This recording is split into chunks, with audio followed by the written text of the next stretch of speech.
This is a demonstration of the recently completed auxiliary control card, and I'll begin by incinerating the card before your very eyes. No, of course, that'd be far too exciting, only joking. What we'll do instead is we'll do an overview of the card, like always. So let's flip the card over and take a look at the solder side, and there it is. And then we can flip it back to the not solder side. Okay, you can probably tell I'm in a bit of a flippant mood over this card. It's not my favourite for reasons that will become obvious in this video, but bear with me. Now all that aside, this card is certainly a lot more complicated than any of the cards I've had to do so far, and so really this video isn't going to be able to cover all the details of this card. But I bet you can guess what does cover all the details. Yes, that's right, it's my blog at relaycomputer.blogspot.co.uk. And please really do check in on the blog this time, because this card's a lot more complicated. So I'll assume you've just returned from an enjoyable peruse of my blog, and as such you'll know exactly what these things are for. Now you'll have probably seen these in my previous videos, and these are what I've been calling the primary switches. Now let's focus on those three blue switches in the middle. They provide a way to quickly load a program into memory, and then once it's in memory, a way to be able to view it line by line to make sure it loaded in OK. Now those switches probably look quite straightforward, but actually there's quite a lot they have to do, and here's a timing chart of how each one works. Starting in the middle, we have the deposit operation, and this will take the value on the black switches and load it into the current memory location as defined by the program counter. Now if you've been watching my recent videos, you'll recognise this as that really awkward four-fingered operation. With a deposit switch, it's all handled for you in one go. Similar to deposit is the examine operation, which will take the value in the current memory location, again pointed out by the program counter, and load it into the instruction register. Now notice here that if you kept flicking the examine button, you just keep reading the same value out of memory. And the same applies for the deposit operation. You just keep loading the same value into the same location in memory. And this is where the examine next and deposit next operations become our best friends. And that's because every time we load a value, or write a value, it advances the program counter on one place. And that means effectively we could read a whole program by just keep on hitting the examine next button, or we could write a program into memory by putting the values in, hitting deposit next, put more values in, hit deposit next, and keep on going till the program's complete. And that just leaves us with a load address operation. And what that'll do is take the value on the black switches and load it into the program counter. Notice there though, we're only talking about the lower 8 bits of the program counter because there's only 8 switches. The upper 8 bits will always be zeroed out. Right then, let's get back to that card. And there's basically three groups of relays. On the right are the bus gating relays, and they're the ones that gate the black switches to either the data or the address bus. In the centre are the auxiliary clock relays, and these produce a series of pulses that are used by the final relays on the left, which are the control relays. And these fire the various control lines, according to the pulses coming off the clock, in order to operate the various instructions. Now if we go down to the front of the card, this is where we'll find the diagnostic LEDs. These are divided into three groups. On the right we have the gating LEDs, showing whether we're gating to the data or address bus. In the middle we have the clock LEDs, showing which stage the clock is at. And finally on the left we have the clock pulse LEDs, showing pulses A, B, C and D. Now if we zoom out slightly, you can see that there's two switches either side of those LEDs. And these switches allow for independent testing of the card outside of the computer. On the right we have a switch for gating to the data bus and gating to the address bus. And on the left we have a pair of switches for the clock, first one to start the clock and the second one to set the abort signal to stop the clock halfway through its run. Now if we go up from here, which is effectively the right of the card, depending on which way you want to look at it, this is where we'll find the primary switch connectors. On the right we have the black switches coming in, which is basically bits 0 to 7, and they'll be gated to either the data or the address bus. And on the left we have all the remaining primary switches coming in, and that's where we'll find those blue operation switches of load address, examine next, examine, deposit next and deposit. Following that we've got the stop, clock step, reset and restart. Now restart's a bit odd, and you can see actually there's two lines for restart there, and that's because the restart function will eventually work by actually disrupting the voltage going into that circuit. Right, let's finish off then with looking at the card connectors. And down the left we have Ctrl Z, Ctrl Y and Ctrl X. And on the right hand side we have the power connector, address bus and the data and control bus. Right then, let's give the card a try.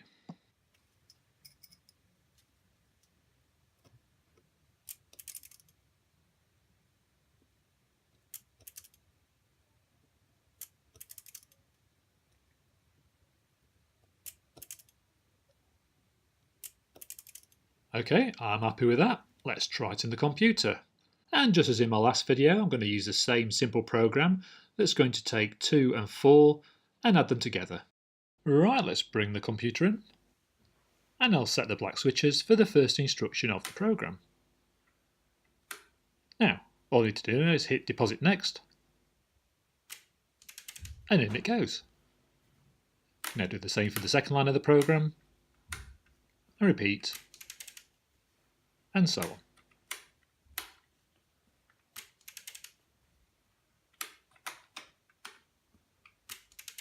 As before, I'll finish off with an all-on instruction just to end the program. So let's reset the program counter. And we can read the program back to make sure it entered in OK. Ooh. Okay, that was okay. And that's fine. And that's fine as well. But those first two weren't. Something's going wrong somewhere. Okay, we're going to need to look into this. So what I'll do is I'll take a close-up video of the memory card while I'm putting those instructions in, but I'll do it in the slow-mo function of my camera and see if that shows me anything. Now, just a bit of a warning, just in case, the upcoming footage is very flickery, so if you're a bit sensitive to those sort of things, you might want to look away now. And basically this is down to the fact that I forgot my lights were on a dimmer, and of course the camera's going quicker than what the lights are, which is lovely. Anyway, here we go. There you go, did you see it? No, neither did I. It was going a bit too quick. Alright, let's slow it down a bit.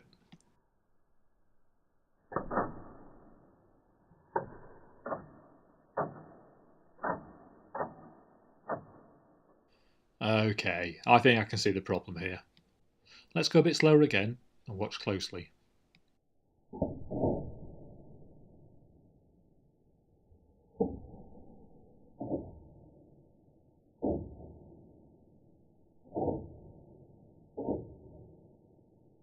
So if you haven't spotted it, the write is coming on before the bus to memory, but actually they should be coming on at the same time.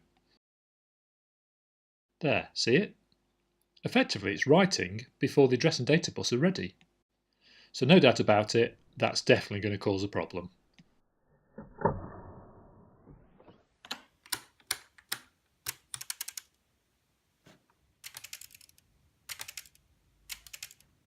So we're now looking at the auxiliary card in the back of the computer.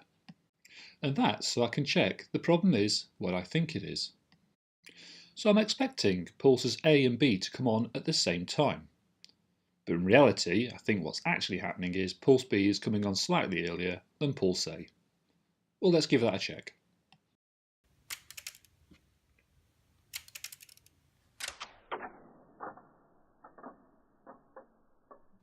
Okay, let's slow it down a bit more.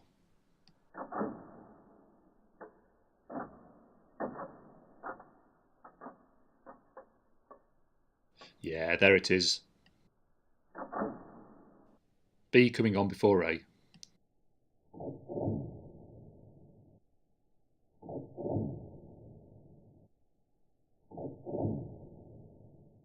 So we can see the problem. I'm just not quite sure what the cause is. Which unfortunately is going to mean taking that card out, and as you can see it's quite tightly packed in there, and that's because normally this card wouldn't need to be taken in and out of the computer, whereas the other cards maybe you would need to take them out. Okay, either way I'm going to have to strip the back of this computer down. Here we go.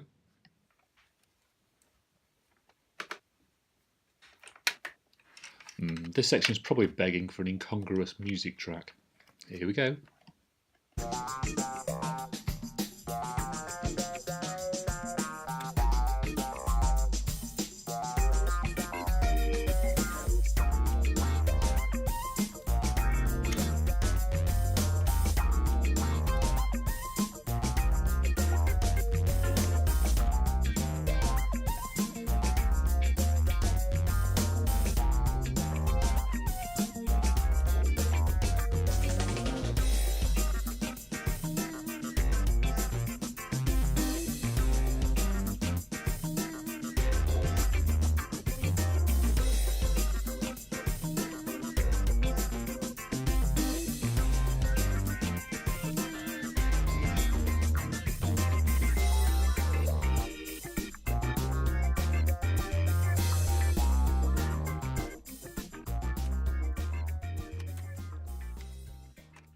Excellent, nearly there.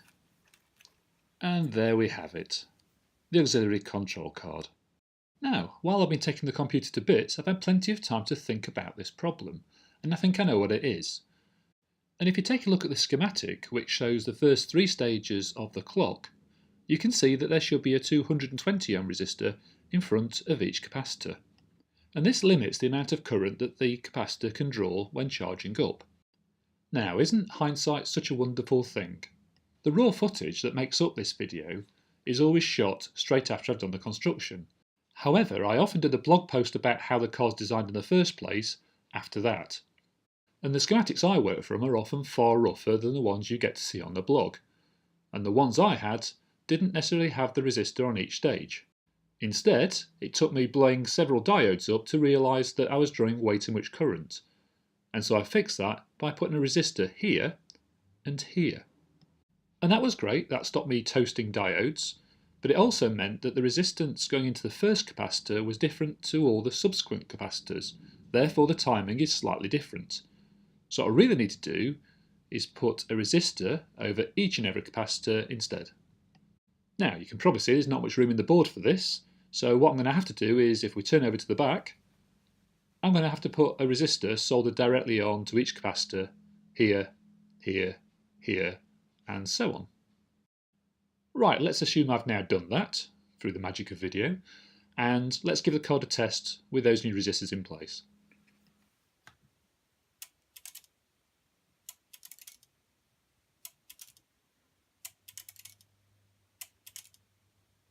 Okay, so that kind of looks okay, but we'll only truly know if we go in slow motion. And as before, that means there's going to be a bit of a flicker in the next bit of video, so just watch out for that if you don't like that sort of thing.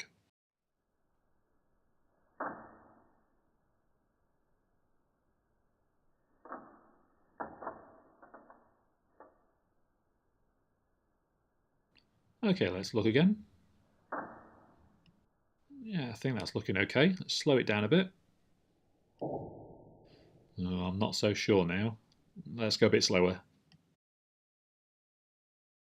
Nope, it's still there, isn't it? Oh. And unfortunately, at the time, I didn't realise it wasn't working.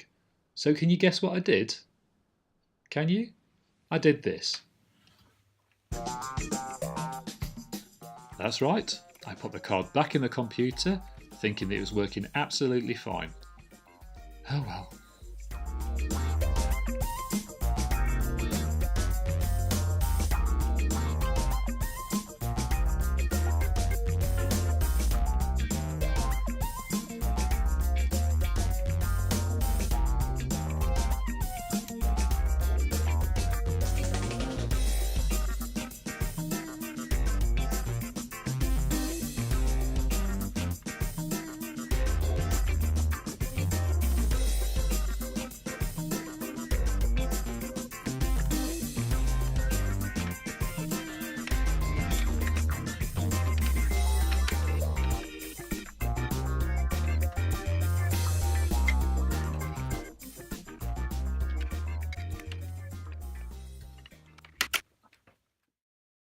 Right, so here we are, ready to do a doomed test.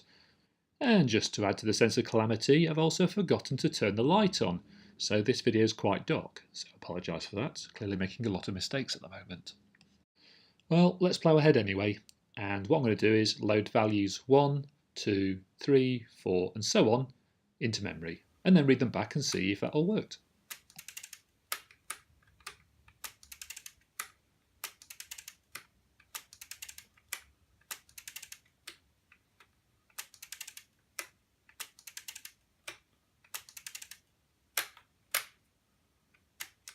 Right, here goes.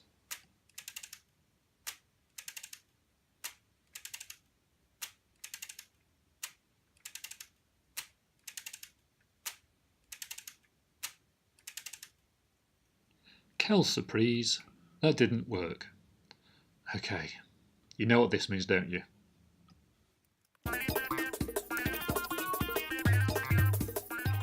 So let's have a think about what's going on here then.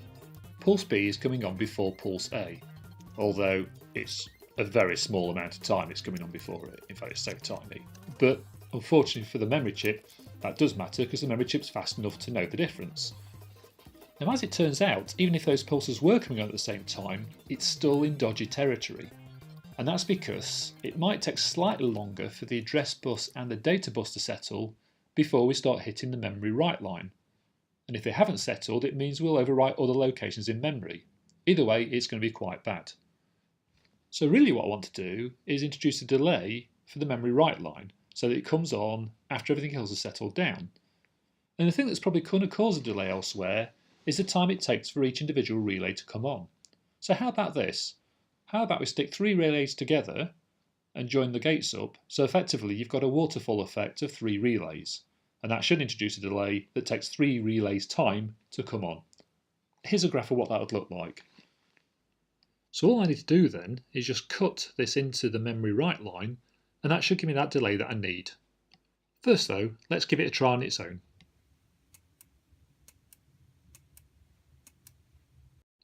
There you go, working perfectly.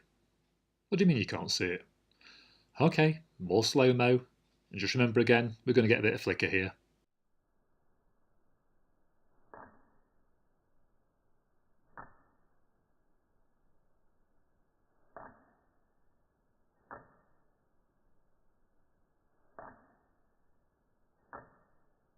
Okay, so it's only a tiny amount and we're running 1/10 of real speed here, but it should be enough for the data and address bus to settle before we write to the memory. So it looks like that's going to do the job, so let's cut that into the memory write line on the auxiliary control card. And that looks like this. And yep, it's certainly not the most prettiest thing in the world, but it'll have to do. So then, just have to put the card back in the computer again.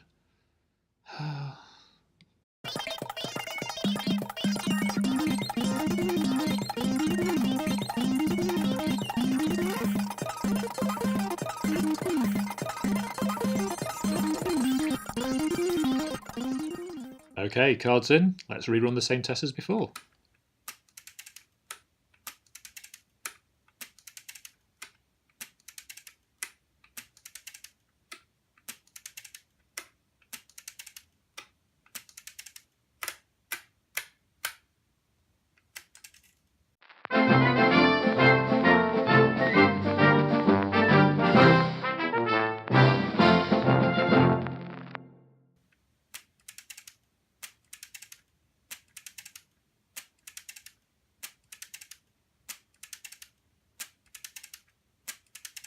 Oh, thank for that.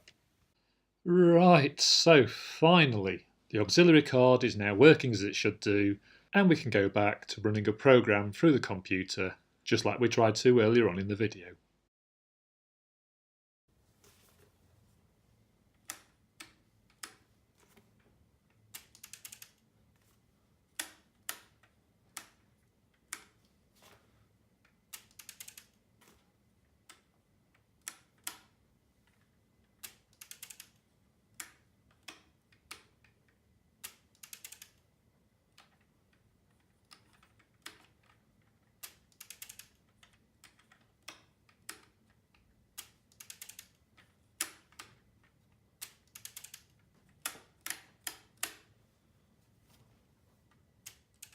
Okay, let's try reading that back.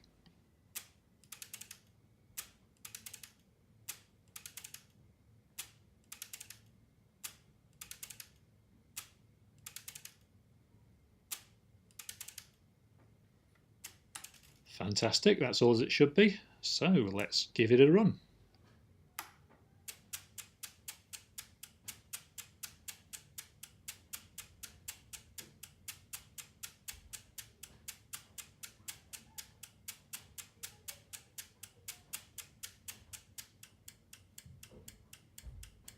Perfect. And so as you can see, the auxiliary control card definitely makes it easy to enter programs. It's just difficult getting the controller card working in the first place. But we're here now, and let's finish off by running the program with the front covers on.